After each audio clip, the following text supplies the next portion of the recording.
العاشرة مساء اليوم بتوقيت القاهرة، الثامنة بتوقيت المغرب، تنطلق مباراة نهائي أفريقيا بين القطبان الكبيرين نادي الوداد ونادي الأهلي المصري. اليوم فريق نادي الأهلي مع نادي الوداد المغربي في الدار البيضاء في نهائي كأس أفريقيا، بعد أن توج بالعام الماضي نادي الوداد المغربي على النادي الأهلي، أي أن النادي الأهلي ونادي الوداد بيصطدموا معا في وقت قريب جدا العام الماضي وهذا العام في النهائي. الفريقان قريبين في المستوى، قريبين في المهارات. ترى من سيفوز بالنهائي الثاني على التوالي؟ في العام الماضي كانت المباراة من جولة واحدة جرت في القاهرة، جرت في المغرب. أما هذا العام فالوضع مختلف. المباراة الأولى كانت في القاهرة، فاز النادي الأهلي 2-1 على الوداد، ولكن الوداد أحرز هدف في الثواني الأخيرة من اللقاء مما عقد الأمور على النادي الأهلي. ترى من سيفوز بالنهائي الثاني على التوالي؟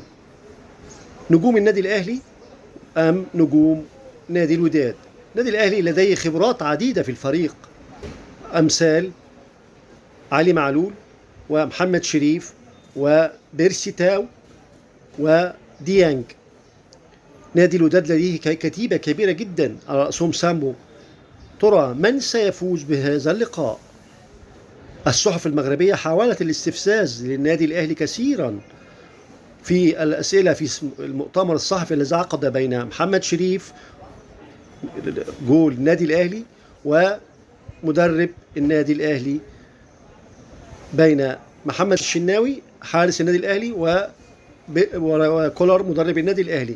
كانت استفزازات كبيرة جدا بينهم من الأسئلة من الصحفيين المغاربة، ولكن في النهاية أرض الملعب هي الفيصل بين الجميع. ترى من سيفوز في النهاية؟ هل كتيبة النادي الأهلي أم كتيبة الوداد؟